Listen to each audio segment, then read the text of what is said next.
Right. So we are now on the fifth clause, and that's about leadership. Now, the fifth clause is made up of three subclauses: 5.1 to 5.3. 5.1 is about leadership and commitment. That's what we're about to delve into. 5.2 is about policy, and 5.3 is about organizational roles, responsibilities, and authorities. Let's break this down. So 5.1, right? 5.1 is about leadership and commitment. And now 5.1, there are two further subclauses, or as I call them, sub-subclauses. And that's what 5.1.1, that's general. So in general, top management shall demonstrate leadership and commitment with respect to the QMS by A, taking accountability for the effectiveness of the QMS, right? B, ensuring the quality policy and quality objectives are established for the QMS and are compatible with the context and strategic direction of the organization. C, ensuring the integration of QMS requirements into organizations business processes, right? So the requirements of this standard, they are going to integrate it into the business processes of the organization. The promoting the use of the process approach and risk-based thinking, right? Process approach is has to do with what the inputs out to the definition of process approach is simply what you have your inputs, you take them through a value adding activity, right? With to get an output. That's a process approach. Now, the process approach is enhanced or continuously improved using the PDCA cycle, and that's what the plan, do, check, and act cycle. Now, risk-based thinking is simply incorporate it's like risk management. So it's saying that with ISO 9001 2015, when you talk about risk-based thinking, first of all, the organization has to determine the issues which could which affect their ability to achieve their goals and their strategic direction, right? After they identify these issues, now bear in mind these issues could be positive or negative, but after they identify these issues, the organization must now identify what well, they have to break the issues down into what risks and opportunities. Now what they do now is that they have to put preventive controls in place which will ensure that what their risks are minimized. That is to say that they don't deviate from the intended plan, and B, to ensure that any opportunities that arise will be capitalized upon to the highest degree, as much as they can. Right. Risk-based thinking is basically aimed at preventing waste, right? Reducing waste in their processes. Good. Ensuring that the processes needed for the QMS are available, right? Communicating the importance of effective quality management and of conforming to the quality management system requirements, ensuring the QMS achieves its intended results, engaging, directing, supporting persons to contribute to the effectiveness of the QMS. And F says what? F says promoting improvement. And J says supporting other relevant management roles to demonstrate their leadership as it applies to the areas of responsibility. Basically speaking, 5.1.1 gives you the general responsibilities or roles that leadership or top management have to play in an organization in terms of what showing their or so in order for management to demonstrate their leadership and commitment, they must do these following things, right? So you can say that these are the roles of management, of top management. And just note, reference to business in this international standard can be interpreted broadly to mean those activities that are core to the purposes of the organization's existence. Whether the organization is public, private, for profit or not for profit, right? So that's a reference to C, where you have business processes here, right? And that one was so ensuring the integration of the QMS requirement into the organization's business processes. Now, this note is saying that when you see business in this context, is it can be interpreted to mean what activities that are core to the purposes of the organization's existence, right? So that's what I mean by business processes. Those core activities that are essential to the business's existence. So now the second part of 5.1 leadership and commitment is 5.1.2. That's customer focus. And that says that top management shall demonstrate again. So shall again. So over here the keyword is what? Shall demonstrate. Right? Shall demonstrate.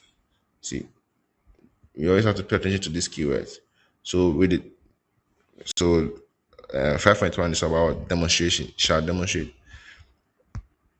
What do you have here? A sorry, they can top management shall demonstrate leadership and commitment with respect to customer focus, right? By ensuring that a customer and applicable legal requirements are determined, understood, and consistently met, right?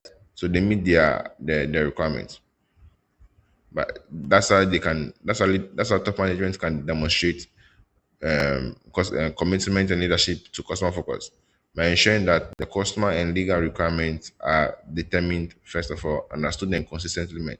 B, the risk and opportunities that can affect conformity of products and services, and the ability to enhance customer satisfaction are determined and addressed. So, basically speaking, B is talking about determining and addressing two things. What do you mean by addressing? Taking action to correct.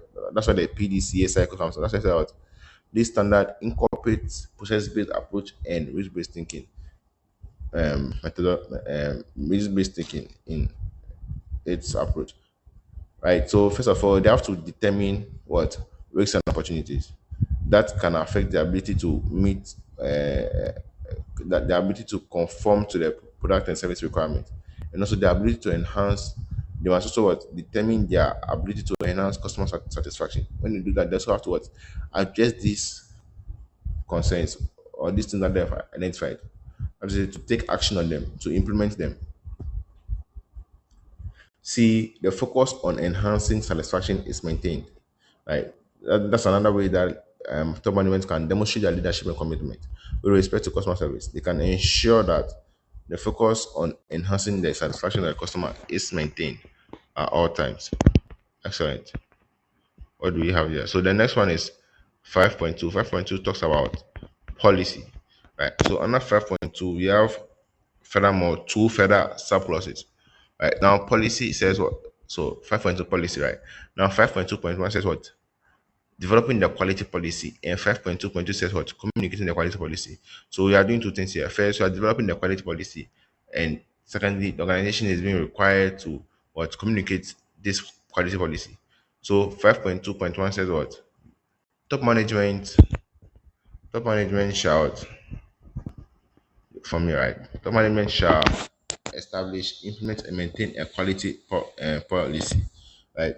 So if I to draw your mind back to clause 4, where you have the Q, I think that would be clause 4.4, where you have the QMS and its processes, right? 4.3 was the scope of the QMS, right? 4.4 says what? The quality management, the QMS and its processes. Drawing our minds back to this because I said something earlier about keywords, telling keywords that can help you a lot. So now you can put your mind out. When we are talking about the QMS or the quality policy, you are doing three things. You are establishing, you are implementing and maintaining. If we're talking about the QMS, then you'll have added continuously improving processes and stuff. But over here, it's just a policy,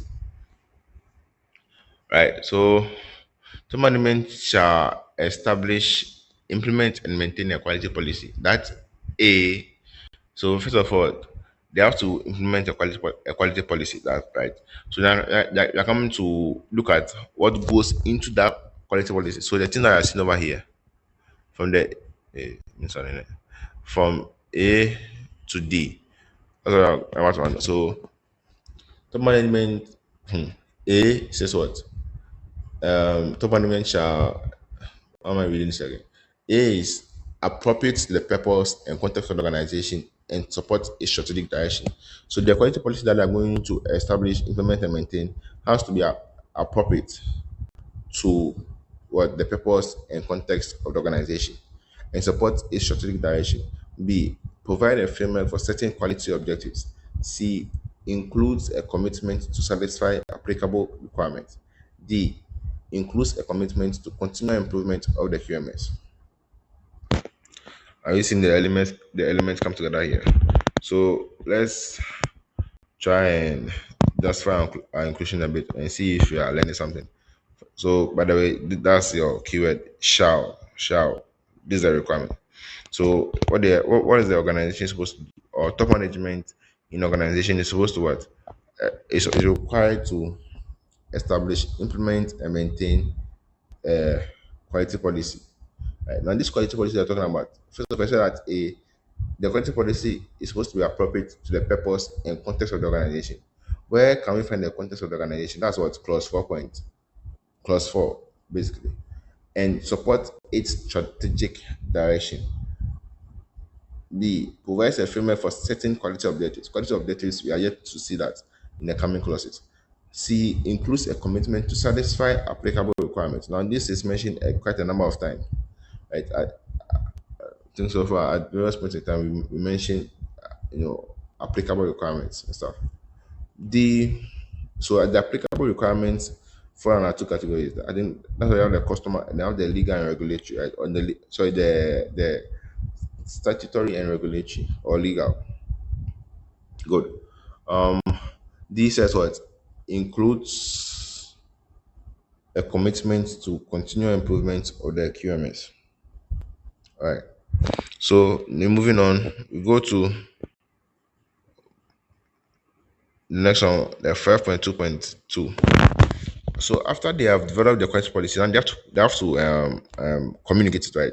So the quality policy shall A be available and maintained as documented information. B be communicated, understood, and applied within the organization. C be available to relevant interested parties as appropriate.